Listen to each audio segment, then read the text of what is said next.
Hola a todos y bienvenidos a un nuevo episodio de El Sueño Americano, vuestro podcast NBA. Soy Álvaro y hoy toca hablar de los vigentes campeones Boston Celtics que están contra las cuerdas después de haber perdido sus dos primeros partidos en casa de esta eliminatoria de segunda ronda contra los Knicks. Nadie entiende absolutamente nada, nadie sabe qué está pasando, por qué está pasando y mucho menos qué es lo que va a pasar. Así que aquí estamos para contártelo en 3, 2, 1...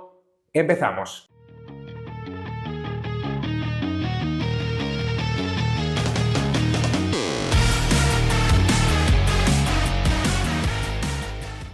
Este arranque de segunda ronda de playoffs está siendo una auténtica locura, no solamente por esta eliminatoria, pero sí que es verdad que de entre la sorpresa que estamos viendo en el Pacers Cavaliers, la lesión inesperada y desafortunada de Stephen Curry, y la increíble victoria en el Game 1 de los Nuggets, creo que frente a todo eso es mucho más sorprendente lo que estamos viendo y viviendo con estos Boston Celtics que están siendo irreconocibles en los últimos cuartos de estos dos primeros partidos que hemos visto de la eliminatoria contra los Knicks. Vamos a analizar todo lo que ha sucedido, pero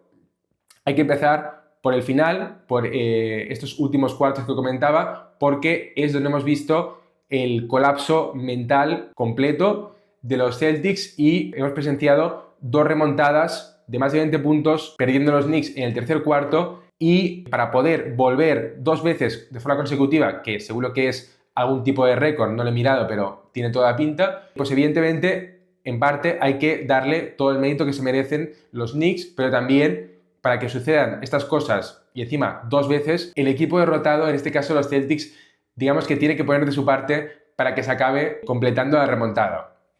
Así que, para hablar de todos los errores que han cometido los Celtics, creo que hay que hablar, en primer lugar, del gran protagonista y el mejor jugador del equipo, Jason Tatum. Tatum, obviamente, no está jugando a su mejor nivel, ni mucho menos está sabiendo liderar al equipo, y no solamente se refleja en los porcentajes de acierto y demás, sino también en la forma en la que está encarando estos partidos y estas situaciones críticas y momentos decisivos de partido. Para empezar, en el Game 2 vimos que al descanso solamente llevaba 2 puntos, que ya de por sí es un dato muy alarmante, pero más allá de eso, lo más grave es pues, que en el último cuarto está volviendo a ser el Jason Tatum que, en vez de ser agresivo, atacando el aro y generoso, pues moviendo el balón, se convertía en un jugador unidimensional que solamente interesa pues, buscar algún tipo de mismatch para atacar en isolation, y además nos empiezan a llegar recuerdos de esa nefasta actuación que tuvo en los Juegos Olímpicos. Y por eso, como era de esperar, la gente empieza a cuestionar el talento de Tatum,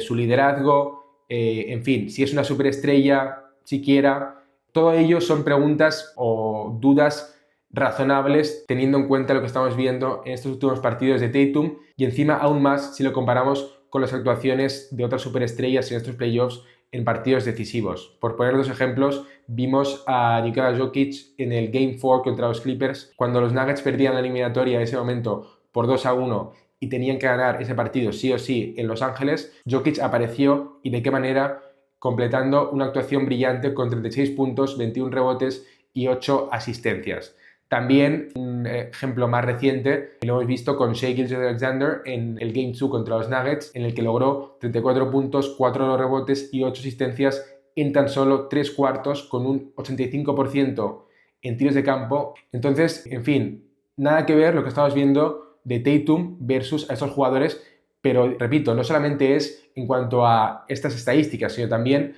la forma de afrontar los partidos, la forma de ser consciente de que tu equipo te necesita, que estás en un partido que es un must win y que el equipo espera que tú respondas, ¿no? Y pues Tatum, además, siendo que Jaylen Brown no está del todo bien físicamente, Porzingis ya ni te cuento. Si sois fans de los Celtics, no contéis con él, olvidaros, porque dudo mucho que vaya a aportar nada en esta eliminatoria. Después, Horford, de repente, al no poder contar con Porzingis, tiene una carga mucho mayor y evidentemente cuando supera los 30 minutos empieza a sufrir en todos sentidos porque bueno, tiene ya la edad que tiene y físicamente no puede aguantar. Y yo diría que Drew Holiday y Derek White van a ir un poquito en función de lo que les vayan generando Tatum y Brown, porque se está dando mucho de los Celtics y de su propuesta, su táctica ofensiva, que apuesta muchísimo por el triple, el hecho de que llevan ya 100 triples lanzados en estos primeros 2 partidos y solamente un 25% de acierto en los triples, pero se habla muy poco, más allá de esta falta de acierto, de la falta de creación de oportunidades y de tiros liberados, porque los responsables para lograr eso y los que lo han estado haciendo durante toda la temporada son principalmente Tatum y Brown, que gracias a su talento y su también habilidad y poderío físico para, pues eso, penetrar a la pintura y ir generando desequilibrios en la defensa rival, crean todo tipo de oportunidades para sus compañeros. Entonces, en ausencia de estas ventajas creadas por Tatum y Brown, pues el resto de jugadores también se ven perjudicados. Luego también hay que criticar el planteamiento y las decisiones de Joe Mazzulla, porque, bueno, el año pasado, digamos que se quitó una espinita, bueno, o un gran peso de encima con el título, pero es un entrenador que en el pasado ya ha sido muy cuestionado por cosas en las que yo creo que está volviendo a fallar en esta eliminatoria. Primero, lo más desesperante de todo es su incapacidad o su, bueno, a lo mejor es que no le da la gana, pero es que no piden tiempo muerto en momentos complicados o cuando la cosa va mal, ni que le maten. Hay muchos momentos en ese último cuarto, mientras los Celtics fallaban 13 tiros seguidos y los Knicks metían absolutamente todo, que debería haber frenado el partido y enfriado las cosas para frenar la inercia positiva de los Knicks y también pues, ofrecerles soluciones a su equipo con jugadas ensayadas para que el equipo saliese del bucle en el que se encontraba. Y Mazzulla, por lo que sea, pues no le da la gana. Algunos dicen que es porque confía mucho en sus jugadores y quiere ponerles a prueba y colocarles o enfrentarles a situaciones muy adversas para que luego salgan fortalecidos, pero quizás en el segundo partido no era el momento para ponerles a prueba en ese sentido y tendrías que haber ido a lo importante, a sacar ese partido, a sacar esa victoria y a igualar la eliminatoria. Y luego también se está cuestionando en general la tozudez y la rigidez del sistema ofensivo de los Celtics. La idea esta que comentaba de los triples, que bueno, es una propuesta que sin duda la analítica avanzada, las matemáticas, seguro que defienden que el estilo y la filosofía tienen todo el sentido del mundo. Y seguro también que en una muestra grande, es decir, de cada 100 partidos, jugando así, vas a ganar muchos de ellos. Eso no me cabe duda. Pero es que los playoffs no son una muestra grande. Los playoffs son muy pocos partidos que se deciden muchas veces por la mínima y si estás viendo que el tema de los triples no te funciona, pues tendrás que buscar otras opciones, digo yo, no sé. En fin, dicho todo esto, tengo muy pocas dudas de que Mazzulla no va a cambiar absolutamente nada. Bueno, en fin, hasta aquí la rajada de Mazzulla. Y ahora toca hablar también de los Knicks, porque se merecen, como decía, todo el mérito del mundo por lo que están haciendo hasta el momento, que atentos, esto aún no ha acabado, pero hay que empezar, como siempre, cuando se habla de los Knicks, hablando de Jalen Brunson, el jugador que desquicia a todos los rivales. Muchas veces ni siquiera está basado en algo objetivamente cierto, porque tú ves el partido de Brunson en el Game 2 y lanza 6 de 19, pero es que en el clutch es tan decisivo, es tan bueno, que al final te acabas quedando solamente con eso, ¿no? Ya lleva 41 puntos en el clutch en estos playoffs, el jugador que está liderando esta estadística de largo, y al final personifica perfectamente el carácter de este equipo. Es un equipo sufridor, pero además parece que les guste sufrir, o sea, seguro que no lo hacen aposta, pero si os fijáis, tanto el año pasado como este año están acostumbrados a disputar eliminatorias muy ajustadas. Primero lo vimos ya el año pasado contra los Sixers, todos los partidos eran una pelea ajustadísima, muy física, muy agresiva. Luego también lo hemos visto en la eliminatoria anterior contra Detroit, que bueno, se fue solamente a 6 partidos, pero si no hubiese sido por la falta de esa polémica que no le pitaron a Tim Hardaway, pues se hubiese ido a un séptimo partido y todos los partidos ganando por la mínima, o sea, en fin, siempre sufriendo, siempre sufriendo. También Thibodeau es un entrenador que te encaja dentro de esta filosofía de equipo, ¿no? Y al final, el resto de jugadores pues se alimentan de esa energía, igual que comentaba antes de que los jugadores, bueno, los role players o los jugadores un poco más secundarios de los Celtics sufren ese efecto dominó negativo